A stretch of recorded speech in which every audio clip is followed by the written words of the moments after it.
ICP1 ICPN, bonjour et bienvenue dans ce premier numéro du JT. Ce JT va retracer les actualités majeures du mois d'octobre. On va d'abord s'intéresser à la crise en Turquie, ensuite voir les incendies au Liban, s'intéresser à la situation à Rouen, voir la réforme des retraites et terminer par un point sport. Le 26 septembre 2019, un incendie se déclare dans l'usine Lubrizol de Rouen.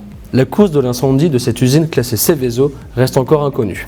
Cet incident présentait de nombreux risques, notamment sur le plan sanitaire, ce qui explique les mesures de confinement, de fermeture d'écoles ou encore de suspension d'activités agricoles. Le relevé de la qualité de l'air réalisé par Atmo Normandie indique que celui-ci est de bonne qualité malgré de fortes odeurs pour ceux qui sont sous le vent de l'usine. En ce qui concerne la qualité de l'eau, la métropole Rouen-Normandie confirme que l'eau est potable et donc de bonne qualité. Enfin, une analyse de l'ANSES lève les interdictions sur la commercialisation du lait tout en recommandant néanmoins de poursuivre la surveillance. Par ailleurs, un arrêté du 18 octobre 2019 met en demeure la société Enel Logistique de se conformer aux normes concernant la protection de l'environnement. Les choses semblent donc s'améliorer pour le mieux à Rouen.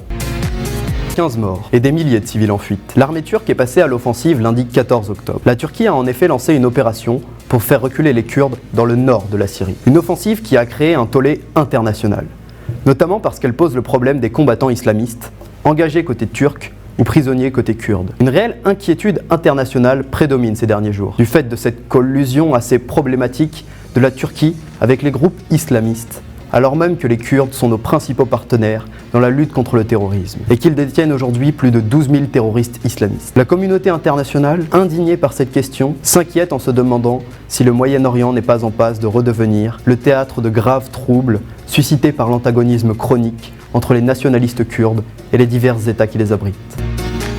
De gigantesques incendies ravagent le Liban. Effectivement, dans plusieurs régions du pays, des feux simultanés se sont déclarés durant la semaine du 14 octobre. C'est une situation inédite depuis des décennies selon les médias et la population locale. Plus d'une centaine d'incendies d'une violence importante et très dure à contrôler en raison des vents violents se sont déployés en quelques jours seulement sur une grande partie du territoire. Du fait justement du vent et de la forte sécheresse, les départs de feu ne sont pas rares en cette période de l'année. Mais à cause de leur multiplicité et de l'enchaînement de ces derniers, le Premier ministre libanais a tout de même décidé d'ouvrir une enquête. Les feux sont toujours en cours et il y a malheureusement plusieurs personnes qui ont déjà péri dans cette vague d'incendies très forte qui ravage une partie des territoires syriens et libanais en ce mois d'octobre. Nous allons désormais parler d'une réforme gouvernementale qui fait les gros titres en ce moment. Je vais tenter de vous l'expliquer le plus clairement et simplement possible.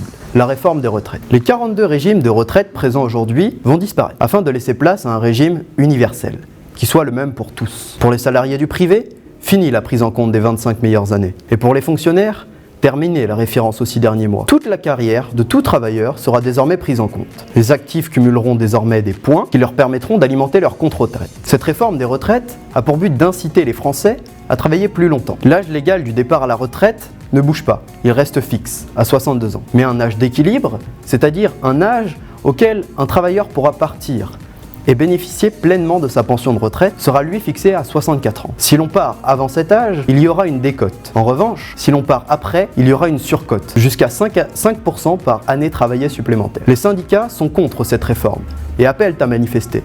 Le patronat, lui, en revanche, est en faveur de cette réforme et l'encourage.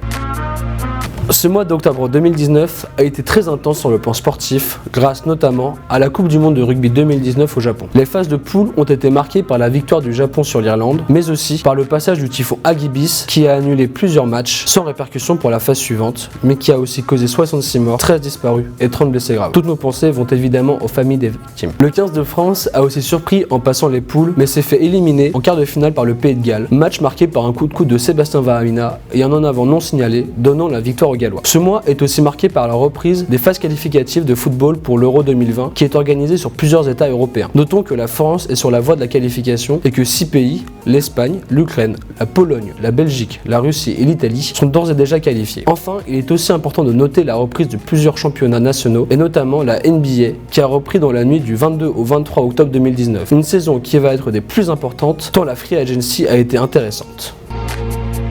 Ce premier numéro du JT de l'ICP est maintenant terminé. Nous vous remercions de nous avoir suivis et on se retrouve le mois prochain. Ce journal vous a été présenté par Antoine Bouvier et Alexandre Erlin.